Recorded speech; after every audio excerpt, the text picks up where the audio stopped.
Hey, Lisa. Hi, Julie. It's Hello, so California and the world. yeah. Let's just make sure that this is live on. It says streaming live on Facebook on my screen. Awesome. Cool. Well, I wanted to have a quick chat with you today about your book, I'm The so happy. Lies of Money. And guess what? We have it in Spanish as well. So maybe would you like to introduce yourself and Sure. talk about what the book's about? Sure. Thank you so much, Julie, for this. And hello to those of you that are on Facebook, that are in San Francisco, all over the world. I hope you're doing well. I hope you're healthy and happy and creating your life. So Lies of Money.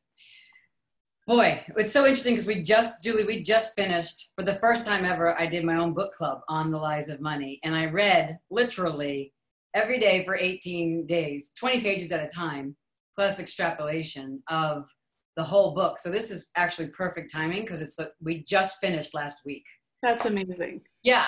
And I'll tell you, this is 5 years ago that this book was written and published, and it's not only in Spanish and English, but it's also in Portuguese and Turkish, and soon to be, we're just finalizing the details of German and Russian, and then Polish is in place. So this book just keeps spiraling.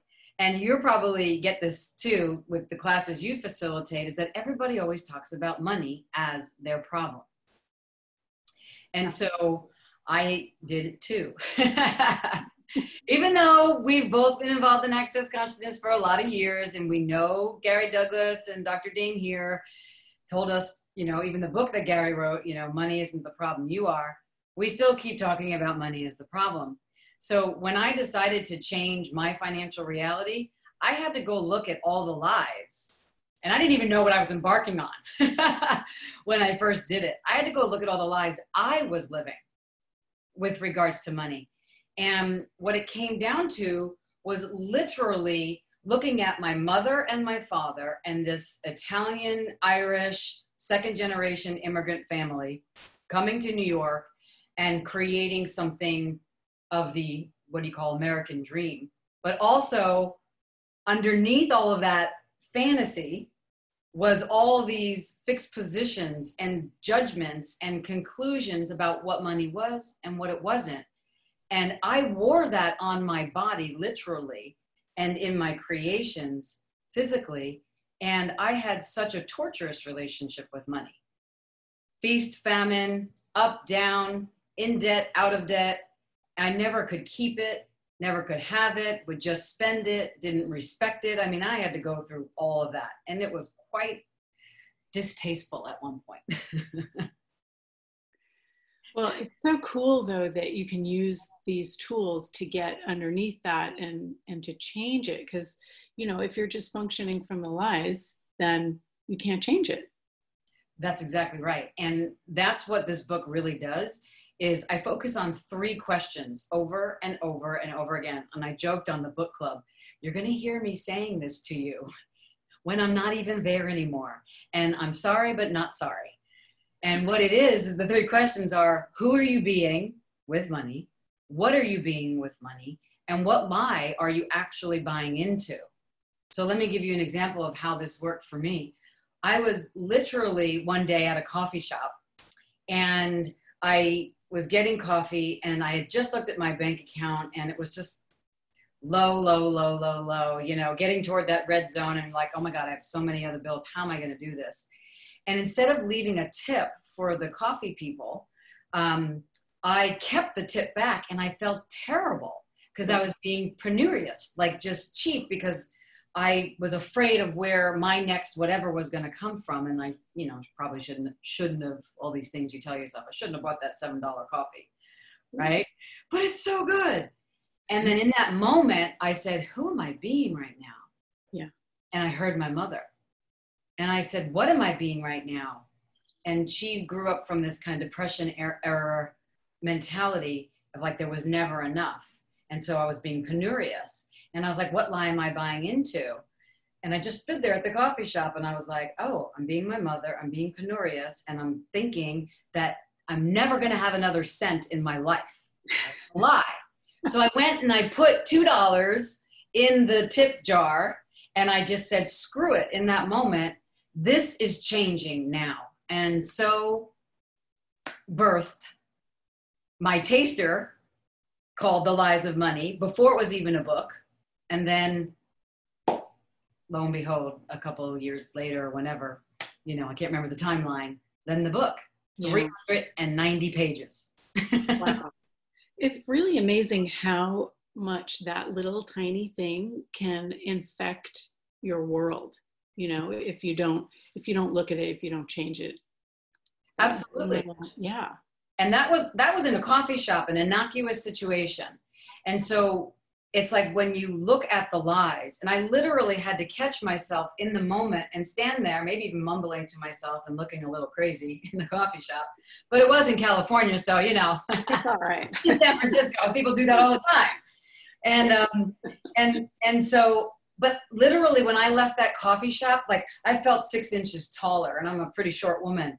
I was lighter in my body, and I was like, oh, I wonder how many other times I was actually being my mother with money and didn't know it. And then that led down that trajectory. And then my father came in, who was very different with money. He was an entrepreneur, a big risk taker, but he could never have money. So I had this thing with my mom where she always thought there wasn't enough, like the Depression era. And then there was this thing with my dad that was like, anything is possible, but you just can't have it. So I created like a financial reality based on their marriage. And that was the feast or famine. That was the lies that I was buying into. But I was so blinded by it until I started asking questions and really choosing to have a different financial reality. And this book did for me the start of creating my own financial reality, separate from my mother, separate from my father. And then I had to look at me and realize that most of my life, and at this point it was probably somewhere when I was, 35 or more, look at my life and be like, what is my financial reality? Like, oh my God, if I'm not Irish, if I'm not Italian, if none of that means anything, if I'm not my mother and I'm not my father, I'm just a woman and a being, and I can create anything I desire. What would I like to have with money? And then that word have opened up a whole new reality where I could actually create and be in relationship with money in a co-creationship, not like the dysfunction of my family dynamics. Yeah. This book is magic, like so many of the Access books, but when I took it out of storage today to show it on this, I just flipped it open. I'm like, okay, what can I hear about today? What do I need to know about? And the page that I flipped to was you saying that it comes from within you. And like that is so much the message of what Gary Douglas is sharing with all of us, is that we are the source of the creation of everything in our lives, and we can be the source of the creation of money. It's not something external. Do you want to talk a little bit more about that? Yeah, that's a great point. I had to look at, and even in the book club, all the people that were on there from all over the world. We had like more than 10 different countries on there, and we all had to look at, I said on the first day, look at your financial reality right now and realize that what it is partially a lie, and what it is what you chose by buying the lie. So everything that happens from this day forward could be something that is called your financial reality, and that could lift you into that energy of like, oh my God, I am the source, instead of, oh my God, I'm the source, what am I doing? Like, no, when we come out of the unawareness, Gary Douglas also says, 10 seconds of unconsciousness can lead you to a world of trouble. And I lived that world of trouble with money for so long, and it was exhausting. And probably a lot of those gray hairs in my head are from my old worries about what I was doing or not doing with money, but being so confused. So what I decided to do is, this is a great assignment, and maybe just a home play or a suggestion, because if you don't like being told what to do, you're going to not listen. Whatever you do, don't do this. Don't do this, okay? Is that this is how I really realized that I was the source of my financial reality. Is I took the alphabet, every letter, A through Z, and I demanded that I pick a quality, 3 qualities of each letter, A, B, C, D, all the way up to Z. And then I started to choose and act on those qualities of whatever was written and engage with the universe. And that became my financial reality. So A, maybe for awareness, you know, B for brilliance, C for, I don't know, caring. I know G was a big one for me, generosity of spirit, or just generosity. Mm-hmm. Y, like the yes. And all of these energies I started naming were actually virtues that kind of, I would say, build my cellular physiology that I never even accessed until, you know, I started to really make that demand to create my financial reality. And I'll tell you, and I can't say that that was years ago. That just came from the book club. So that's why I'm giving it to you. Every time I go through, and everybody that's listening, every time I go through the lies of money or focus on it, because we did it with the money workbook series too, something different comes to me that creates my financial reality anew and expands it and broadens it. And this exercise, it took me a week to get 3 for each letter. Z was the hardest. Zeal. Yeah, exactly. But now I sit every morning at my creation station and put my targets for the day and my big asks out in the world. And that's one thing that I do to create my reality, including my financial reality. And I stare at that thing every day now, A through Z, and those 3 things. And I'm like, all right, show me which ones of my financial reality are showing up. And I still ask every time I have to pay something or put something in my 10% account or spend on something, I still ask if there's a weird feeling in my gut, who am I being? What am I being? And what lie am I buying into? And immediately it brings me back to presence, and I go, okay, if I was choosing my reality financially right now, and I see that page of qualities, of virtues, if you will, and then I be that. So it's something I had to teach myself, because everything else I was shown that I mimicked no longer fit for me. So I had to make a habit of it, if you will, but it's one of those habits that I really enjoy because it brings a smile to my face, and I know that I am the source of it, and I'm not acting on something that doesn't belong to me. Wow. What an amazing journey. Oh my God. Wow. Thank you. I appreciate it. Thank you for, bringing this forward, because I'll tell you that book I get a lot of messages, from both my books, but that book particularly, people email me, and please, if you're watching this now or later, I love getting messages about what it's contributed to you.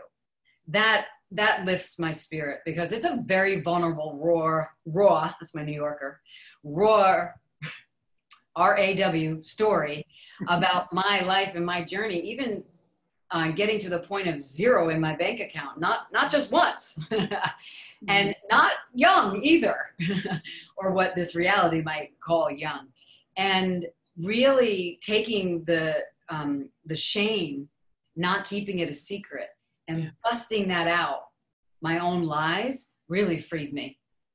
And I wish the same for you.